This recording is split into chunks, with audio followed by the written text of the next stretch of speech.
les femmes seraient 3 fois moins nombreuses que les hommes à se déplacer à vélo. Une inégalité de plus que combat une jeune association. L'association a été lancée l'année dernière, en 2022, avec plusieurs femmes qui pratiquent le vélo et qui travaillent dans les métiers du vélo. On s'est rendu compte qu'on était dans un environnement encore essentiellement masculin et qui avait besoin de porter la parole des femmes à vélo pour leur donner plus de visibilité comme pratiquantes et comme professionnelles du secteur. À l'occasion de la journée de lutte pour les droits des femmes, on a porté un manifeste, le manifeste des femmes à vélo, qui est un peu la feuille de route de l'association. Les femmes sont encore moins nombreuses que les hommes à se déplacer à vélo au quotidien. La première raison, c'est liée à la qualité des aménagements publics. Plus les aménagements cyclables sont de qualité, plus les femmes vont aller sur ces aménagements-là, parce qu'elles vont s'y sentir en sécurité pour elles et pour leurs enfants. Et puis ensuite, il y a tous ces sujets de sensibilisation et d'éducation. On a besoin aujourd'hui de montrer que le vélo, c'est aussi pour des femmes, qu'on en fasse un petit peu, beaucoup en vélo à assistance électrique ou en vélo mécanique. Aujourd'hui, c'est un moyen de déplacement qui doit être accessible à tous et à toutes. Alors, comment ouvre-t-on le passage à toutes?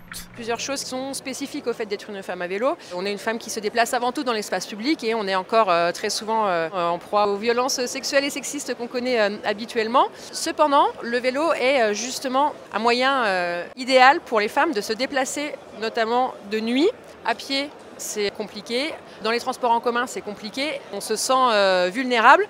Et le vélo nous permet, en fait, en un coup de pédale, d'adapter notre trajet s'il y a un endroit qu'on n'a pas envie de traverser. Si on est sujette à des agressions verbales, en vélo, on peut vite partir. Et les femmes qui se déplacent à vélo la nuit nous le disent, c'est vraiment pour elles un moyen de rentrer chez elles en sécurité. Et au niveau de l'équipement ? Quand on entre dans un magasin de vélo, on est bien souvent face à des hommes qui ont des sélections d'articles qui ont été créés par des hommes. Et donc en termes de morphologie, en termes de taille, puis en termes aussi de choix, on est sur des choses qui vont être peu adaptées à beaucoup de femmes. Donc là, moi, je fais ce travail de rassembler aujourd'hui des marques qui s'adressent à la clientèle féminine à vélo. Dans cet espace Beyond My Bike, on peut retrouver différents types d'accessoires et d'équipements avec des coupes, des styles, qui correspondent à la morphologie féminine, qui sont belles et qui nous permettent de nous déplacer à vélo en sécurité avec des éléments réfléchissants. Voilà.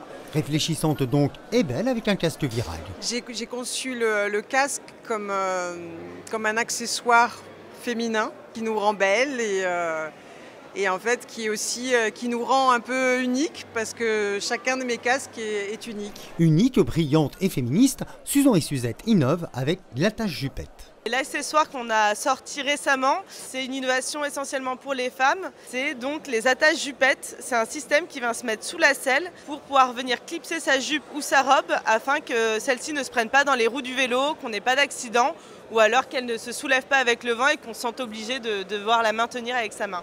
On aurait encore pu citer les jolis paniers sécurisés de la Petite Reine et plein d'autres marques qui facilitent la vie des femmes à vélo. Bravo à elles, mesdames en selle, mais en respectant les feux.